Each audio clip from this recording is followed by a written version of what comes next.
All right, hey everybody, Dan Fitzpatrick here, stockmarketmentor.com, and I want to look at Eli Lilly today. Stock's losing some weight here. It's running higher. It has been since they reported earnings. Now, Zepbound is kind of a big deal. I went into a lot more detail about this in our strategy session today. So I just want to kind of give you just kind of a Reader's Digest version here. First of all, if you just look at this chart here, there was a huge change in fortunes right about here. So for the last year, over a year, this stock has been drifting down in a very, very wide channel. The red is the 50-day moving average. You could see it's been on both sides of that, up and down, as opposed to here. So this is what I would just call, it's a base. It's a base within an uptrend. And the only question would be, would this base turn out to be a continuation base, or would it ultimately lead to this? Okay, well, we kind of have the answer to that. We have an answer to that question. We've got a clean breakout here over the last few days. And I put this on our active trade list, but this is what I want to show you. If you're looking at this and saying, wow, I missed this trade, first of all, as I understand it, and I could be wrong, but the charts, I like the chart.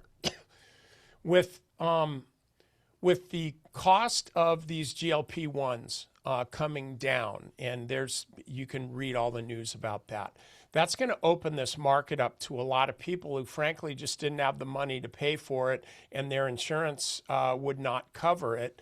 And so there's been all this demand for these anti-obesity meds, and they do wonders. There's a lot of issues with it, but they're not the issues with the meds. They're issues with the people that use them, and whether they're using them, and then hopefully they can still continue to eat Ben and Jerry's and Oreos cookies and stop at Chick-fil-A on the way home to get that great food for their family. That's another story.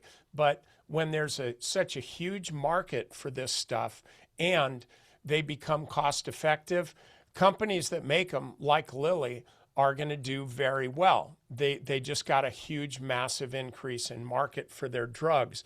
Lower profit margins, but I'll take low profit margins if everybody is subscribing to Stock Market Mentor. If I have the whole world subscribing to Stock Market Mentor, I don't know, man, just a penny profit on each one would be fine with me. So that's really what's going on here. Now, with the trade, this is the way you could do this. You know, you could say, oh crap, you know, I'm chasing here. And you would be right, you are.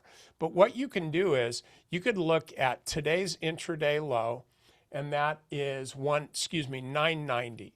So you could say, all right, I'm chasing, but I think the stock's going higher. The only way that I would not want to be in this stock is if it eclipsed today's intraday low here. So I'm going to put my stop right here. I'm going to go ahead and buy the stock right here. So what do you have? You've got a trade that risks about 3.4%, and you're chasing this thing. Now, that may sound like, you know, hey, well, this is a recipe for me to make a gang of money. I could just always use this approach. And it does actually work most of the time. But the thing is, you'll get these situations like this, where, oh, I'm buying the stock. I know I'm chasing it, but that's okay. I'll just put my stop right there. And then the next day, you get stopped out, only to then see the stock rocket higher. So this is the nature of volatility. What I'm suggesting, though, is that you set some type of a rule like this. If you're buying here and you go like, holy crap, I'm really chasing this sucker, you don't have to wait for it to fall down to the 50-day moving average to conclude that you're wrong. It's like, what's the least amount the stock has to pull back before I look at this and say, oh crap, I'm wrong? And I would say here. You could even go down here to the prior days. That would be Tuesday's intraday low. That's 990. So you're down here, or here is 990, but then the prior day here is down around 962. So even then, you're risking less than 6%. The bottom line is this.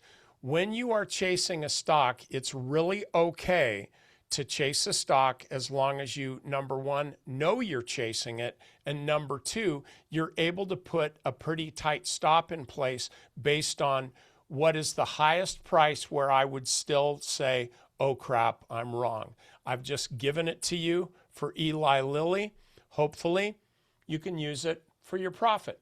All right, that's all I got for you guys. I'll see you next time.